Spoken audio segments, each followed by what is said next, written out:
Hello my animal loving friends. I'm just doing a quick video because I wanted to explain that with cats that are weeing outside the toilet box, there's my guinea fowl in the background, the first place you should be going to is a vet. Now that may sound weird coming from an animal communicator, but any animal communicator worth their salt will tell you that in this circumstance you should go to a vet first. The reason being is one of the most common problems for a cat weeing outside the litter box is a medical issue. It could be a bladder issue, it could be a kidney issue, it could be something worse than that.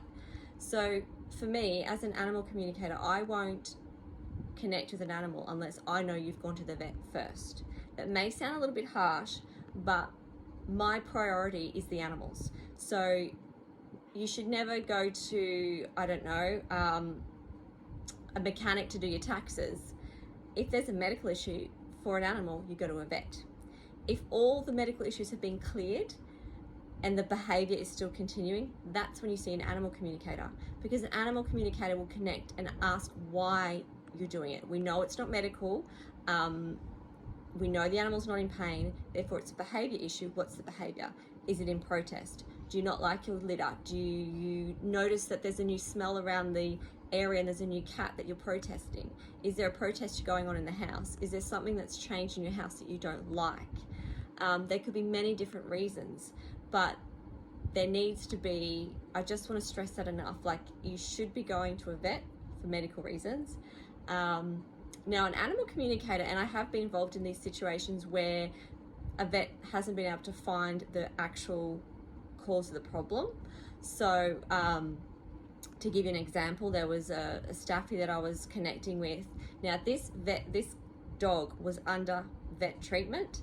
It was losing weight. The vet thought it may have been a kidney issue, because let's remember, they do tests as well to find out the answers. They have a great indication because they're trained, they're the professionals, they study very hard, but they do their testing to find out what it is. Now this dog, she was under vet care. They were checking for the kidneys, waiting for the results, and they weren't getting much back. When I connected, she told me, it made me feel in my body, it's sort of near my belly button, and so I relayed that, so that's quite sensitive. And the owner said, yes, I've noticed that's quite sensitive as well. So from that, they did an ultrasound and they found that her spleen was about to burst. So she was in a lot of pain prior to that, and she did an operation, the vet, did an operation, and it saved her life. So that's where vets and animal communicators can work together, but please don't mix up the two and take it to the wrong person.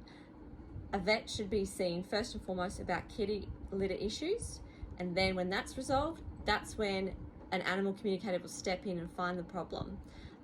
But yeah, I wanted to make that clear because I feel like there's a little bit of crossover, and we are not vets, and nor should we be vets, because we're spiritual people, and although I have a vet that's quite spiritual as a client, but that's their job, and that's what they're trained to do, and that's what they should do. And what we do is we connect with the animal separate to that. So I hope that's clear in the way that where you should go and when. But please remember, for your animal's benefit, please see the vet first. And personally, I won't connect the cat if I know that there's weeing issues and you haven't been to the vet, because I don't think it's ethical.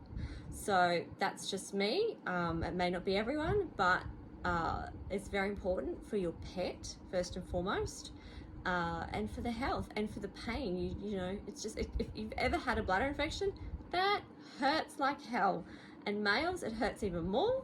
So, and it's no different to animals, but they tend to suffer in silence, whereas we can vocalize it a little bit more.